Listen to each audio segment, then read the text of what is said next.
Nosotros hemos estado estudiando en estas últimas semanas que Dios está trabajando a nuestro alrededor. Y también hemos visto que Dios te ama.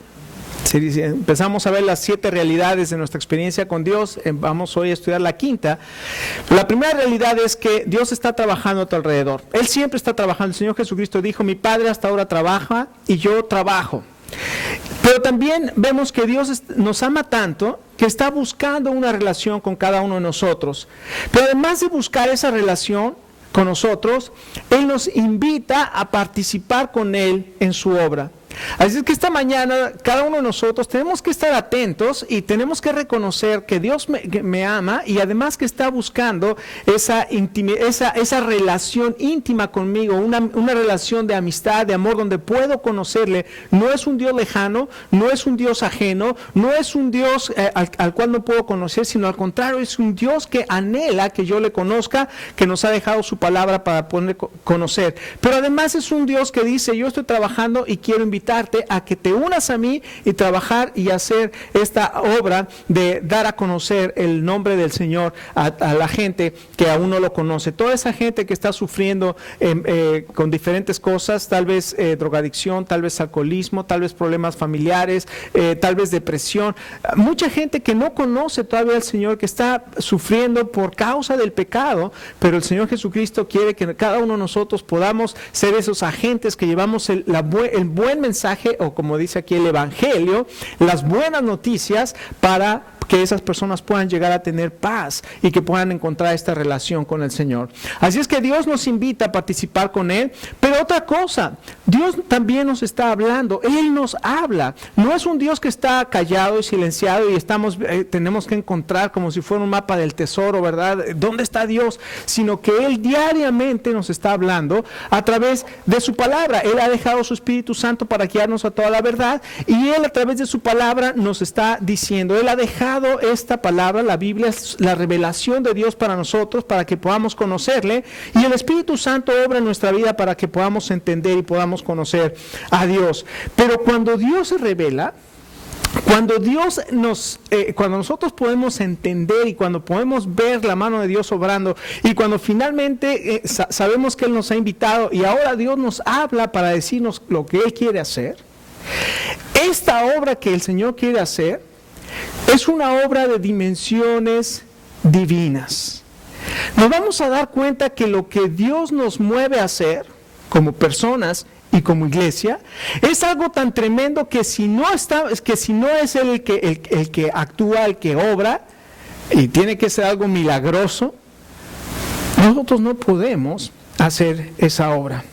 Así es que la 5ª realidad de nuestra experiencia con Dios es que cuando Dios nos invita a participar con Él, nos tenemos que dar cuenta que esa obra es de dimensiones divinas y es algo que humanamente no se puede hacer, y lo que Dios quiere es que nosotros podamos ejercitar la fe. La fe. Y es justamente aquí donde nosotros vamos a tener una crisis de fe. ¿Por qué una crisis de fe? Porque la palabra crisis viene de una raíz que significa decisión. Tenemos cada uno de nosotros que tomar una decisión. ¿Qué voy a hacer? Ahora que conozco la voluntad de Dios, ahora que Dios me ha invitado, ahora que entiendo que el Señor me está revelando lo que Dios quiere hacer, tengo que tomar una decisión. ¿Voy a actuar de acuerdo a lo que Dios me está diciendo, o voy a tener temor? No voy a creer lo que digo que creo, porque todos nosotros, ¿le crees a Dios? A mucha gente dice, ¿crees en Dios? Sí, claro que creo a Dios. Ahora, la pregunta es, ¿le crees a Dios? ¿Le crees que Dios lo que está diciendo lo puede hacer? O si no lo crees. Esa es la decisión que cada uno de nosotros tenemos que hacer. Así que muchos de nosotros tenemos sueños, tenemos planes, tenemos ya algunas cosas que queremos hacer en nuestra vida. Pero ¿sabe cuál es el problema cuando nosotros tenemos planes y sueños? Que tal vez Dios tiene unos planes diferentes. Y cuando nos damos cuenta que Dios tiene un plan diferente al mío, puedo tener temor. Y ahí en ese temor de que obedezco a Dios, pero tengo que dejar mi sueño, mi plan, y tengo que dejar todas esas cosas. Ese es el paso decisivo en nuestra vida. ¿Voy a seguir anhelando mis sueños o voy a anhelar y voy a hacer el plan de Dios, el propósito de Dios? Esa es la decisión que tengo que tomar. Ahora, tenemos que recordar lo que la palabra de Dios nos dice en Jeremías capítulo 11. El Señor dice: yo sé los planes que tengo para ti. Planes de bienestar y no de mal, para darte un futuro y una esperanza. Muchos de los planes y propósitos que nosotros tenemos pueden ser planes buenos y propósitos buenos, deseables. Pero ¿sabe una cosa?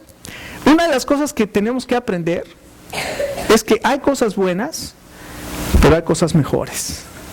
Y lo mejor es el plan de Dios. Y a veces tenemos que dejar lo bueno por lo mejor. Y ese es el temor que nosotros muchas veces vamos a encontrar cuando estamos siguiendo a Dios. ¿Voy a seguir mi plan o voy a seguir el plan de Dios? ¿Voy a seguir el propósito de Dios? Esta mañana vamos a entender cómo nosotros vamos a pasar por esa crisis de fe para poder hacer la voluntad de Dios. Cuando yo tenía más o menos 17 años, fui maestro de natación. Enseñaba a los niños a nadar, a los bebecitos desde chiquititos, bebés hasta niños más grandes. Y muchos de esos niños tenían mucho temor de meterse al agua. Entonces la táctica era muy fácil: pasabas junto a él y lo aventabas al agua para que aprendiera a nadar. Y bueno, no éramos tan salvajes, ¿no?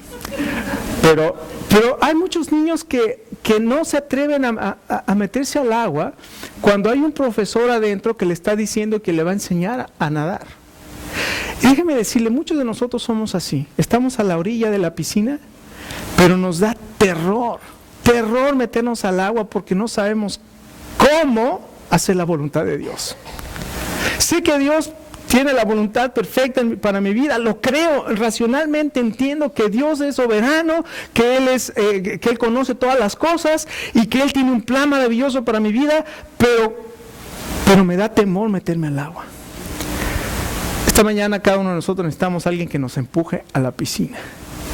¿Y sabe qué sucede? Cuando estamos en la piscina le enseñé a mis 2 hijos a nadar cuando eran bebecitos. Y le enseñé a mi hermano pequeño, le llevo 17 años, así es que cuando yo era profesor de natación, mi hermano el más pequeño nació, y me acuerdo un día que fuimos a unas vacaciones, tenía como 8 meses mi hermano, y yo le daba hasta bebés de 4 meses, le daba clase. Y tomé a mi hermano para que aprendiera a nadar, y lo metí a la piscina y lo solté en la piscina, y él me comenzó a seguir. Porque la reacción natural de un bebé es no respirar cuando siente agua en la cara. Entonces yo sabía, pero mi papá se puso nerviosísimo. ¡Sácalo! Y lo saqué. Cuando tengas tus hijos, haces lo que quieras con ellos. Bueno, no pude enseñar a mi hermano. Aprendió después. Pero mis hijos aprendieron muy, muy pequeños a nadar. Dios nos quiere enseñar a hacer su voluntad. Y a veces nos va a tener que empujar para que podamos aprender a hacer la voluntad de Dios. Así es que vamos a leer Jueces capítulo 6 y vamos a leer al verso 11 en adelante. Vamos a ponernos de pie un momento y vamos a leer los versos 11 en adelante del libro de Jueces. Y aquí tenemos a este hombre que se llama Gedeón.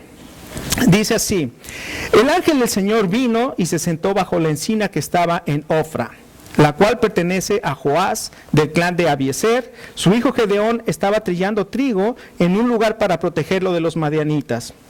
Cuando el ángel del Señor le apareció a Gedeón, le dijo: el Señor está contigo, guerrero valiente. Pero Señor, replicó Gedeón, si el Señor está con nosotros, ¿cómo es que nos sucede todo esto? ¿Dónde están todas las maravillas que nos contaban nuestros padres cuando decían: el Señor nos sacó de Egipto? La verdad es que el Señor nos ha desamparado y nos ha entregado en manos de Madián. El Señor lo encaró y le dijo: ve con la fuerza que tienes y salvarás a Israel del poder de Madián. Yo soy quien te envía.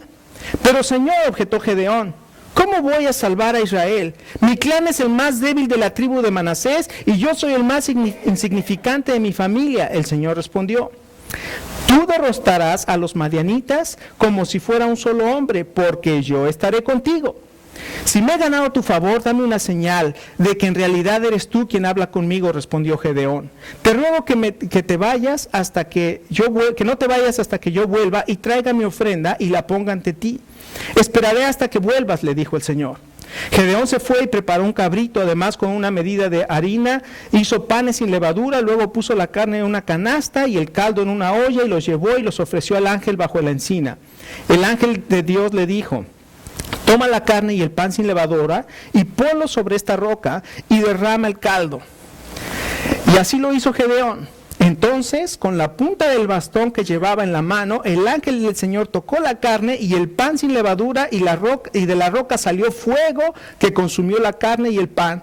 Luego el ángel del Señor desapareció de su vista. Cuando Gedeón se dio cuenta de que estaba ante el ángel del Señor, exclamó: ¡ay de mí, Señor y Dios! He visto al ángel del Señor cara a cara. Pero el Señor le dijo: quédate tranquilo, no temas, no vas a morir. Entonces Gedeón construyó un altar al Señor y lo llamó El Señor es la Paz, el cual hasta el día de hoy se encuentra en Ofra de Abiezer. Vamos a orar.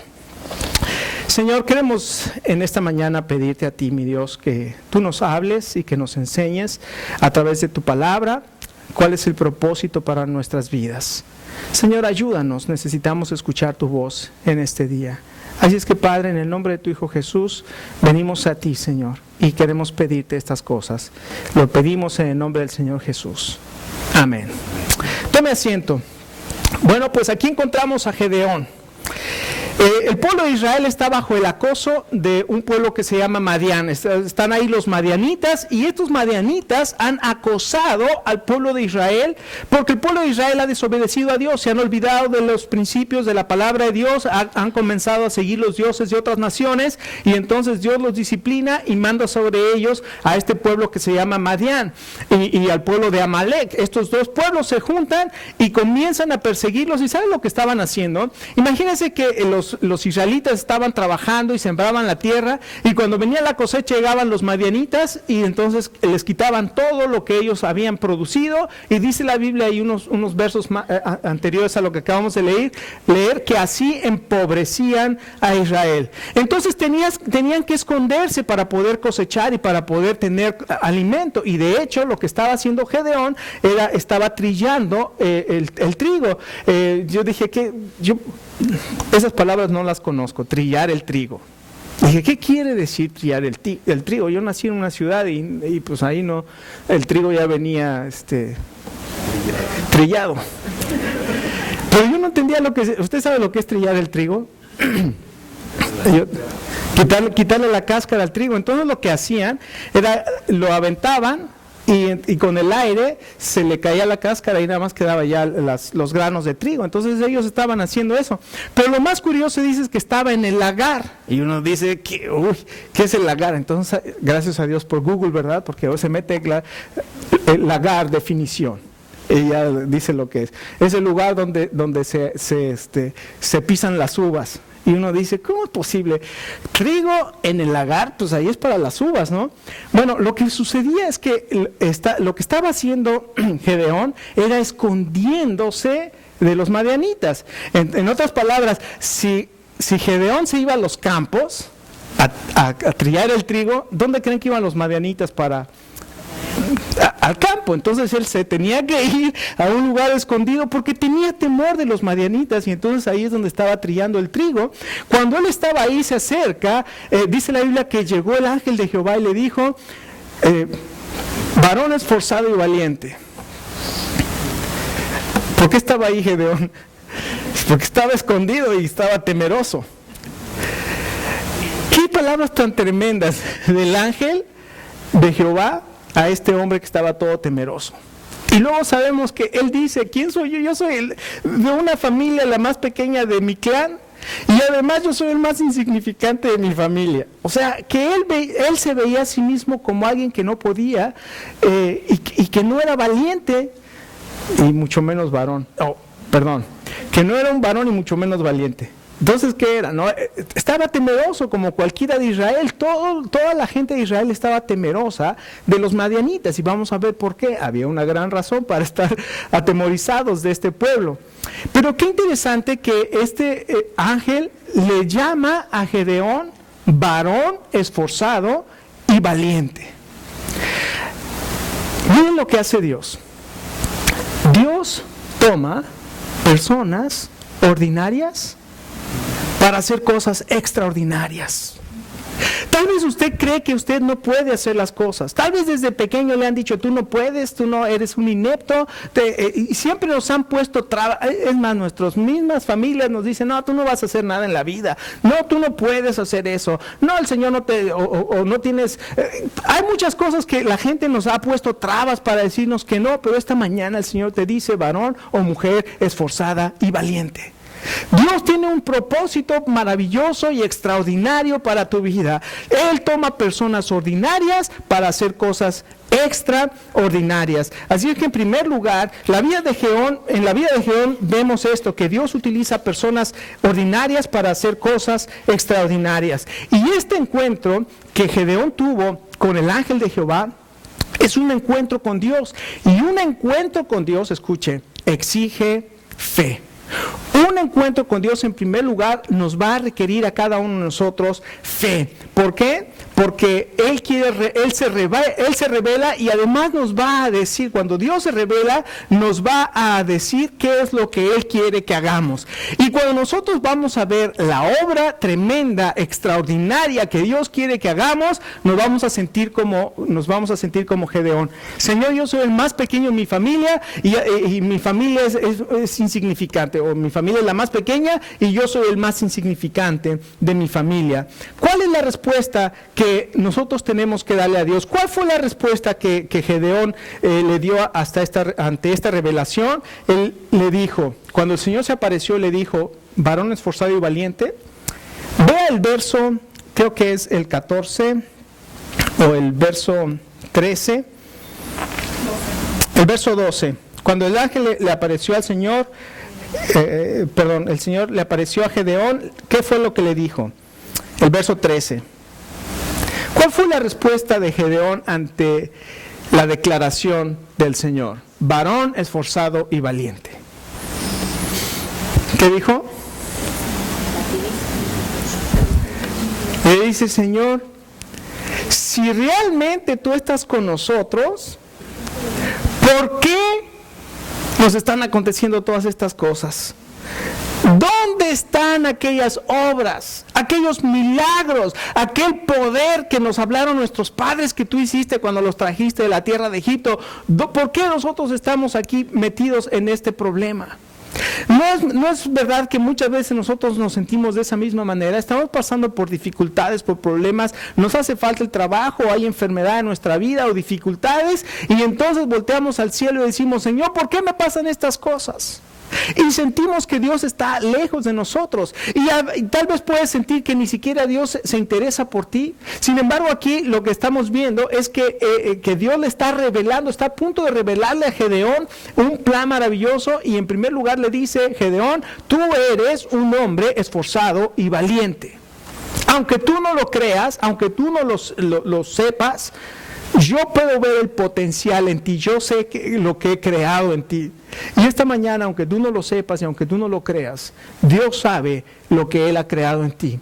Y Él dice, tú eres un hombre o una mujer esforzada y valiente. Tú puedes hacer las cosas que yo te hable si en verdad tienes fe. Entonces esto produce en nosotros esa palabra de que Dios habla a nosotros, y esa revelación que nos da, produce en nosotros esa crisis de confianza. Dice, Señor, la verdad es que nosotros estamos desamparados, y es más, nos has entregado en las manos de Madián. Esa era su realidad de Gedeón. Por eso él decía, ¿cómo? O sea, ¿cómo es que tú me dices que yo soy esforzado, un varón esforzado y valiente, y ahora me dices que yo voy a liberar al pueblo? Yo soy insignificante, yo no puedo hacer esas cosas. Pero ¿sabe una cosa? Hemos aprendido esta semana. El verso de la semana, ¿cuál fue? Pero sin fe es imposible agradar a Dios, porque es necesario que el que se acerca a Dios crea que le hay y que es galardonador o que da recompensas a los que le buscan. Sin fe es imposible agradar a Dios. Una de las cosas que nosotros tenemos que reconocer es que si no tengo fe, no puedo agradar a Dios. En todo lo que estaba pasando con Gedeón era esta crisis de fe. ¿Iba Gedeón a creer lo que el ángel de Dios le estaba diciendo, o Gedeón no iba a creer lo que el ángel de Dios le estaba pidiendo? Ahora escuchen, ¿qué hace Gedeón? Si en verdad, le dice ahí, creo que es el verso 13 al final, el verso 14 dice: el Señor lo encargó y le dijo, ve con la fuerza que tienes, escuche, ve con la fuerza que tienes. ¿Cuál es la fuerza que tienes? Y salvarás a Israel del poder de Madián. Pero Gedeón dijo, ¿cómo si voy a salvar yo a Israel si soy el más débil de la tribu? Y en el verso 17 dice, si me he ganado tu favor, es decir, Gedeón le dice al ángel, si me he ganado tu favor, dame una señal de que en realidad eres tú quien habla conmigo. Te ruego que no te vayas hasta que yo vuelva y traiga una ofrenda. Entonces él se va y sacrifica un cabrito y lo trae y hace un caldo y llega delante de él, del ángel, y el ángel ha estado esperando ahí, yo no sé cuánto se tarda en matar un cabrito, quitarle la piel, cocinarlo, hacer el caldo y luego regresar, pero ahí estuvo el ángel de Jehová esperando a que regresara. Y cuando regresó le dijo, pon todo eso en esa piedra que está ahí. Fue y dice, todavía échale el caldo encima. Y le echó el caldo encima. ¿Qué pasa cuando usted le pone a la carne caldo encima? Está toda húmeda y es bien difícil que se queme. Pero el Señor agarró con su bastón y con la punta del bastón tocó la piedra y de la piedra salió fuego y consumió aquello. ¿Era una muestra suficiente de que era el Señor el que le estaba hablando? ¿Usted qué cree? Yo creo que sí. A veces tenemos que pedirle a Dios una confirmación. No está mal pedirle a Dios una confirmación, es más, yo creo que tenemos que pedirle a Dios una confirmación. Señor, si eres tú el que me estás pidiendo esto, no es por falta de fe, Señor, sino es que quiero estar seguro que estoy haciendo tu voluntad y no estoy siguiendo mis propios anhelos o deseos, sino que quiero estar seguro que eres tú, Señor, el que lo estás haciendo, el que me estás ordenando que haga esto. Le mostró lo que el Señor quería hacer, o más bien le mostró que era Dios el que le estaba ordenando esto. Ahora, una vez que Dios confirma su palabra, debemos actuar con fe. La fe, ¿sabe qué es la fe? La definición de fe del libro de la Biblia es: la fe es la certeza de lo que se espera, la convicción de lo que no se ve. Pero para ponerlo eso en nuestras palabras entendibles para nosotros, es esto: la fe es creer completamente lo que Dios dice. Creer completamente lo que Dios dice. Y no debemos confundir la fe con mis buenos deseos, mis anhelos del corazón, mis deseos del alma. Tenemos que entender que cuando Dios nos habla, tenemos que seguir su palabra. Cuando estábamos viviendo aquí, estaba yo en el seminario en Wake Forest y me hablaron de la Convención Bautista de Carolina del Sur para que yo pudiera hacerme cargo de las misiones hispanas en el estado de Carolina del Sur. Y te dicen, mira, podemos ofrecerte un carro y $4,000 al mes para que seas el director de misiones en la Convención Bautista de Carolina del Sur. En aquel entonces, en 1998. Y dices, wow, pues, ¿cómo ves, mi amor? ¿Tú crees que estaría? No, pues sí, de que estábamos ganando muy poquito haciendo lo que estaba haciendo, que era trabajar en el seminario, ayudar en una misión a establecer 3 iglesias en Carolina del Sur, más aparte estaba trabajando en el seminario. Eso era y nuestro sueldo no era muy grande. Lina trabajaba cuidando niños y de pronto sí te ofrecen $4,000 y carro. Dices, wow, pues es bastante. Pero en ese momento nuestro corazón sentía que Dios nos estaba llamando para regresar a México y pastorear la iglesia donde habíamos salido. Y cuando nosotros estábamos pensando eso, ¿qué cree que sucedió? el pastor de la iglesia en México se fue y la iglesia se quedó sin pastor. Y entonces nos hablan los hermanos ahí en México y nos dicen, nos gustaría que regresaras y que pudieras ser el pastor de la iglesia. ¿Qué haría usted? No, a ver, díganos cuántos van a pagar, ¿no? Digo, si me conviene, regreso. ¿Usted cree que mi esposa y yo preguntamos cuánto nos iban a pagar?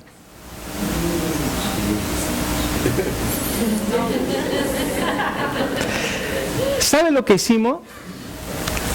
Teníamos un acuerdo. Dijimos, vamos a ver qué es lo que Dios quiere. Tú ora por tu parte y pídele al Señor. O sea, no que no orábamos juntos, pero específicamente en esa situación, ella iba a orar al Señor para que el Señor le pudiera decir qué era exactamente lo que Él quería. Y yo iba a orar, y si Dios me hablaba a mí, lo iba a comparar con lo que Dios había recibido de ella, o que más bien ella había recibido de Dios. Y después cuando nos juntábamos, decía, ¿qué te dijo Dios? Y si a mí me decía lo mismo, ¿qué cree que quería decir eso? Que era Dios el que nos estaba diciendo. Y los dos llegamos a la conclusión de que Dios quería que nos regresáramos a México. Y nos fuimos a México, ya me habían aprobado el estatus para residencia y toda la cosa, y dejamos todo pendiente porque estábamos seguros que Dios nos había regresado a México. Cuando llegamos a México, nos dimos cuenta que el sueldo allá en México iba a ser 4 veces menos de lo de acá, y sin carro. Pero ¿sabe una cosa? No dependíamos y no dependemos de los sueldos.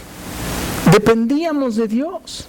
¿Y sabe qué fue lo que experimentamos en ese tiempo que estuvimos en México? Que Dios nos dio provisión para todo lo que necesitábamos. Queríamos las mejores escuelas para nuestros hijos, los metimos en una escuela privada y no podíamos pagar la escuela privada. Entonces los sacamos de la escuela privada porque no podíamos pagar. Y un hermano que tenía una compañía de cuidados de la salud en el hogar, se enteró y no sé cómo se enteró. Y un día nos llamó a su oficina y me dijo, ¿sabes qué, Alex? Dios ha puesto en mi corazón que te dé una ofrenda para que tus hijos puedan estar en la escuela privada. Dios nos hizo todo lo que Él quería hacer con nuestra vida. Cuando nosotros queremos hacer la voluntad de Dios, tenemos que buscar la voluntad de Dios, no por lo que me conviene, sino por lo que Dios quiere. Y cuando usted hace la voluntad de Dios, el Señor suple todas nuestras necesidades. Después de 3 años y medio de estar allá, el Señor nos habló de esta iglesia para que comenzáramos. Hace 10 años, estamos cumpliendo 10 años. El 31 de marzo vamos a celebrar los 10 años, o vamos a recordar, porque nada más vamos a recordar, el primer servicio que tuvimos en Domingo de Resurrección. Había como 5 personas. Y luego en el mes de julio había, no sé, tal vez 12 personas. Y hay un video que ahora que fui en México, mi mamá me lo dio, que mi hermano vino en ese tiempo y filmó, y después hizo un pequeño video que el miércoles yo creo que lo voy a traer para que lo veamos. Y en ese video está Catherine. ¿Dónde está Catherine? Acá está Catherine. En ese video, Catherine, eres la única de esas 12 personas que sigues aquí, hace 10 años. Y ya poquito después ya llegó Vicky y Arturo con sus hijos, y así poquito, y ahora, gracias a Dios, después de 10 años, el Señor está haciendo grandes cosas en nuestra congregación. Así es que nos sentimos animados para seguir adelante. Los encuentros con Dios, entonces, un encuentro con Dios exige fe, pero también los encuentros con Dios son de dimensiones divinas. El Señor le pide a Gedeón que salve a los israelitas y que los libere de la opresión de los madianitas. Ahora escuche, esto era una tarea y humanamente era imposible. ¿Por qué era imposible? Porque si usted continúa leyendo, ahí el capítulo 7, se va a dar cuenta de que Israel, cuando Gedeón dice, ok, voy a hacer lo que Dios me pide, voy a liberar al pueblo de Israel, toca la trompeta para que se reúnan todos aquellos guerreros que iban a pelear por Israel, y cuando los cuenta eran 32,000 guerreros, y dice cualquier persona diría, bueno, con 32,000 podemos hacer algo. Ahora, pero los madianitas, ¿cuántos son? Ahí nada más dice que era una gran multitud. Pero le seguimos leyendo en el capítulo 7 y nos damos cuenta que eran 135,000 madianitas ¿Qué? 135,000 madianitas contra 32,000 israelitas. ¿Quién cree que iba a ganar? 135,000 contra 32,000. Bueno, ¿sabe qué hizo Dios? Le dijo a Gedeón: Gedeón, esos 32,000 son muchos. Dile a todos los que tengan miedo que se vayan a sus casas. Gedeón juntó a todos y les dijo: que el que tenga miedo que se vaya a su casa. Y 25,000 se fueron. Y se quedó con 10,000. Ahora estaba mejor, 10,000 contra 135,000. Lo único mejor que había es que esos 10,000 no tenían miedo. ¡Wow! Entonces él dijo: bueno, pues ya 10,000, pero contra 135,000. ¿Sabe qué le dijo Dios? Gedeón, todavía son muchos. Llévalos al río a beber, y cualquiera que se agache a beber, ese no lo cuentes, pero los que levanten el agua en su mano para beber, esos son los que vas a llevar. Y cuando va contando quiénes habían levantado su mano para beber, eran 300. Ahora sí, Gedeón, con 300 vas a ir contra un ejército de 135,000. Los encuentros con Dios son de dimensiones divinas. Era humanamente imposible que con 300 hombres fuera contra un ejército de 135,000 y los venciera. Cuando Dios le dijo a Moisés: Moisés, vas a cruzar el mar Rojo y vas a sacar al pueblo de Israel, llegó al mar Rojo y dijo: Señor, ¿qué hago? Y dijo: no hay problema, Moisés, extiende tu vara sobre el mar Rojo. ¿Qué hizo? Extendió su vara y se abrió el mar Rojo y él pasó. La obra de Dios requiere fe. Y la obra de Dios es de dimensiones divinas. Así es que la clase de tareas que Dios vemos en la Biblia, que le asigna a su gente, a su pueblo, son cosas que humanamente no se pueden hacer. Ahora, ¿qué tenía que hacer? ¿Cuál es la respuesta de Gedeón? Bueno, la respuesta a la invitación de Dios demuestra lo que usted cree de Dios. ¿Cómo usted responde a la invitación de Dios? Va a demostrar lo que realmente usted cree de Dios. Si usted dice: Dios es poderoso, es maravilloso, Él es todopoderoso, Él es omnisciente, el Señor es mi pastor, nada me faltará, y usted dice todas esas cosas, pero cuando el Señor le pide que haga algo y dice no, todo lo que usted dijo que creía, realmente no lo cree. Porque es muy fácil hablar, pero es más difícil y es difícil decir. Entonces tiene que concordar lo que yo digo con mi boca con lo que hago. ¿Cuesta trabajo? Sí, cuesta trabajo. Para cualquiera de nosotros cuesta trabajo. Ni el pastor, porque es pastor, dice: el pastor no le cuesta trabajo. No.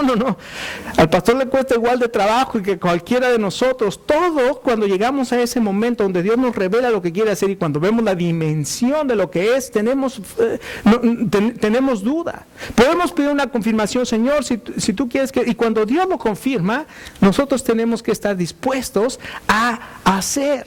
Entonces, no solamente la invitación de Dios que demuestra lo que nuestra creencia acerca de Dios, sino cuando Dios se revela y nos dice lo que tenemos que hacer. La verdadera fe requiere acción. Requiere acción. No solamente es decir, sino es actuar. ¿Qué hizo Gedeón? Tenía que enfrentar a estos 135,000 madianitas. Y habían venido y habían acampado para atacar al pueblo de Israel. Estaban listos para... El pueblo de Madián y los amalecitas se habían juntado y estaban listos, estaban acampando para ir en contra del pueblo de Israel. Y Gedeón, con sus 300 hombres, está listo para hacer lo que Dios le dijo.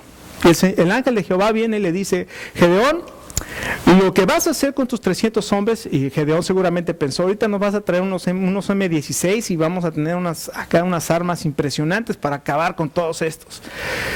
A ver, Señor, ¿cuáles son las armas que nos vas a dar para...? Ok, Gedeón, estas son las armas que vas a llevar. En una mano vas a llevar un cántaro y adentro vas a poner fuego adentro. Un cantarito con una velita ahí adentro. Esa es mi arma. ¿Y qué más, Señor? Y en la otra mano vas a llevar una trompeta, un cuerno de carnero. Y vas a ir y vas a pelear contra esos 135,000 madianitas. ¿What? ¿Qué? ¿Esas son mis armas? Tú ve, y si tienes duda, Gedeón, mira cómo es Dios de misericordioso. Desciende al campamento a escondidas, ve al campamento de los madianitas y escucha lo que está pasando. Y cuando llega Gedeón al campamento de los madianitas, escucha una conversación de uno de los soldados con otro. Le dice: oye, tuve un sueño. Soñé que se levantaba una espiga y que destruía todo. Y el otro dice: esto no es sino la espada de Gedeón. Dios nos ha entregado en su mano. Y cuando escucha esas palabras, Gedeón regresa y dice: gloria a Dios, aleluya. Creyó, estaba confirmándole que los mismos madianitas tenían temor por lo que inclusive por lo que estaba soñando. Entonces llega con los 300 y le dice: escuchen, nos vamos a dividir en 3 grupos y vamos a ir a rodear el campamento de los madianitas. Yo no sé cómo ir a rodear el campamento, pero así dice, pero va a llegar el momento cuando estemos ahí, cuando estén cambiando la guardia, los que están en guardia, cuando estén cambiando van a estar más distraídos. Nos vamos a llegar y nos vamos a poner en nuestro puesto, y cuando yo les dé la orden, tiran sus cántaros y tocan la trompeta. Y entonces imagina ahí, ya en la noche, me imagino que era de noche, llegan y se ponen en sus puestos y Gedeón da la orden y entonces avientan los cántaros y suena la trompeta. Y entonces los madianitas se levantan y voltean a ver, me imagino que empezaron a ver fuego por todas partes. Y escuchaban un ruido de trompeta, no sabían ni qué estaba pasando. Dice la Biblia que se levantaron y se empezaron a atacar unos a otros y se empezaron a matar entre ellos. Y entonces comenzaron a huir y entonces ya siguió Gedeón y ya llamó a otros, a los hombres que se habían quedado fuera, dijo: persíganlos, y Dios les dio la victoria. Algo que parecía imposible hacer con 300 hombres, Dios lo hizo. Escuche, la vida de Gedeón sirve como ejemplo para usted y para mí. ¿De qué? De que Dios desea usarlo. Y que Dios utiliza personas ordinarias, con temores, que nos sentimos que somos el más insignificante, para hacer cosas extraordinarias. Los encuentros con Dios, recuerde, siempre son de dimensiones divinas, y Dios trabaja con hombres y mujeres ordinarios para hacer cosas extraordinarias. Y Dios está buscando hoy personas, hombres, mujeres ordinarias, que crean y actúen de acuerdo a lo que Dios dice en su palabra. Y tal vez esta mañana Dios está hablando a ti. Y tal vez te sientes como Gedeón: yo no puedo. Para mí es difícil. No tengo tiempo. No tengo los medios. Pero déjame decir, aunque tú no sientas que eres la persona indicada, Dios te está buscando. Y Dios te está invitando. Y Dios te habla. ¿Y sabes qué? Dios te capacita con su poder para hacer la obra que Él te está pidiendo. Esta mañana, tal vez tenemos el reto más difícil que hemos encontrado en 10 años en nuestra vida, en la vida de la iglesia. En estos 10 años de la iglesia, tal vez esta mañana sea el punto crucial al que Dios nos ha traído para decidir. Es el tiempo de crisis de fe. Es el tiempo de decisión. Como persona, ¿qué voy a hacer con la palabra de Dios? ¿La voy a creer o la voy a tener de adorno aquí bajo el brazo? Si la voy a creer, voy a actuar de acuerdo a lo que la palabra de Dios dice. ¿Qué vamos a hacer como iglesia? ¿Vamos a creer lo que Dios nos pida hacer?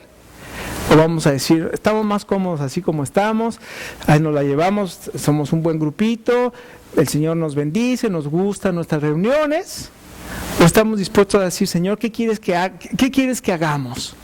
Y cuando Dios nos muestre lo que quiere que hagamos, ¿estamos dispuestos a actuar en fe? Aunque sintamos que eso está medio Eso es algo que Dios nos pide que no, en nuestras fuerzas no las podemos hacer. Sí, si Dios se va a revelar en algo donde nos va a decir, esto requiere fe. Vamos a estar dispuestos a vivir en fe.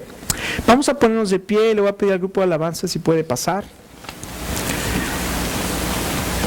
Y esta mañana tenemos este reto cada uno de nosotros. Y es una mañana de decisión para usted, para mí, para todos, para cada uno de nosotros. ¿Qué voy a hacer con la palabra que Dios me está hablando?